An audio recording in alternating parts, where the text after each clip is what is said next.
মা ঝর্ণা, আরে এদিকে আয়, দেখে যা কে এসেছে। আরে ব্রিটিশ মামা, কেমন আছেন? ভালো, খুব ভালো। এতদিন পর বুঝে আমাদের কথা মনে পড়লো?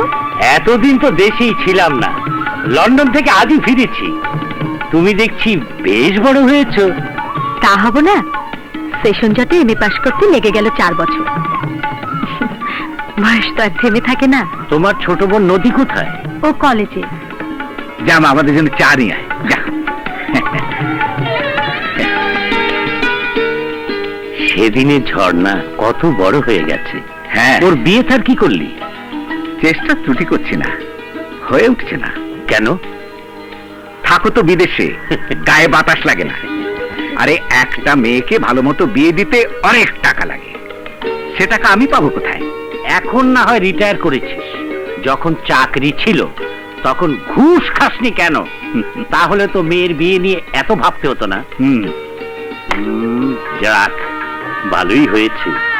ঝর্ণার বিয়ের ভার আমার উপর ছেড়ে দে। হ্যাঁ, আমি কালই পাত্র নিয়ে আসবো। পাত্র? কালি? তুই? হ্যাঁ, আমি ঠিকই বলছি। না না না, শুধু চা খেয়েই চলে যাব।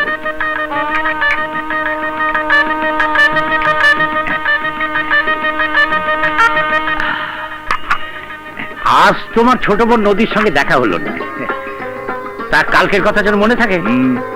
কি কথা মামা? তোমার বাবার কাছ থেকে শুনে নিও।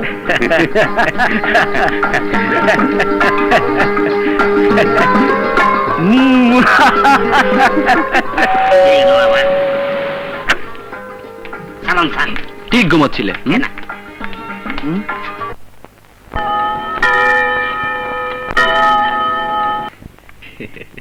ইয়ে মামা, আমাদের না সামান্য একটা দাবি আছে।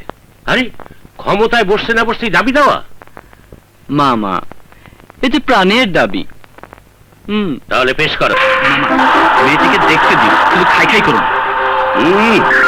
বেশি কথা বল। এসো, চলো। এসে গেছি অফিসার, এসে গেছি। এসো হাবিলদার, আমার দুই ভাগ্নে, আকাশ আর সাগর।